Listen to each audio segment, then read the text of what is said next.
আজকের শাকের সবজিটি কি সুন্দর হয়েছে, এই যে দেখুন।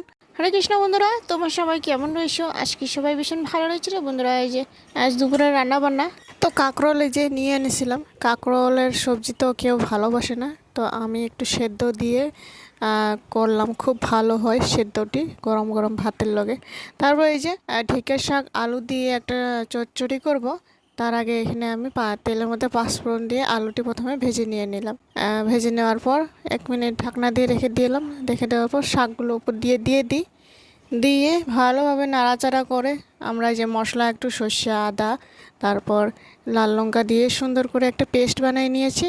তারপর এই যে শস্যগুলো দিয়ে সুন্দর করে নাড়াচাড়া করে একটু ভাজা ভাজা হয়ে যাওয়ার পর একটা টমেটো কেটে দিলাম।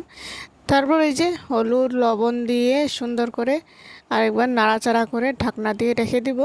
তো কাকি শাশুড়ি আমার উনি শাকটি এনে দিয়েছে তার বাপের বাড়ি থেকে। তো অনেকেই শাক সবজি বা ওনার বাড়িতে হইতেই থাকে। তো তো যখনই কেউ আসে ওনার বাড়ির থেকে তখন এই শাক সবজি নিয়ে আসে বাড়ির থেকে ওনার। তো সুন্দর ছিল শাকগুলো, সকালে তুলে নিয়ে আসে, একদম কচি কচি ছিল সবগুলো। এই যে দেখুন বেছে রেডি করে আমি এই যে সবজিগুলো সুন্দর করে বানিয়ে নিলাম। এই যে দেখুন সবজিটিও রেডি হয়ে গেছে। তো ওই কড়াইয়ের মধ্যে এই যে একটুখানি তেল দিয়ে আমি এখানে একটু ডাল সেদ্ধ করে নিয়েছিলাম।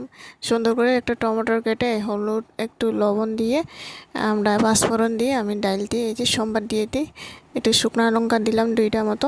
তারপর ডাল দিয়ে এই যে সোমবার দিয়ে দিই সুন্দর করে। এই গরমে আর কি খাওয়া যায়, এই যে এগুলোই বানাইলাম।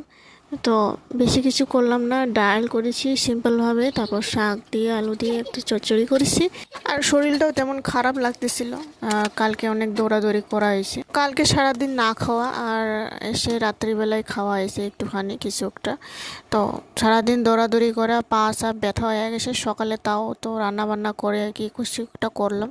আর দুপুরে তো কিছু একটা সিম্পলভাবে করলাম আজকে। এই যে আর এই যে একটু কাঁকরোল মাখা করলাম, খুব ভালো লাগে কাঁচা লঙ্কা দিয়ে একটু সরষের তেল দিয়ে লবণ দিয়ে সুন্দর করে মেখে।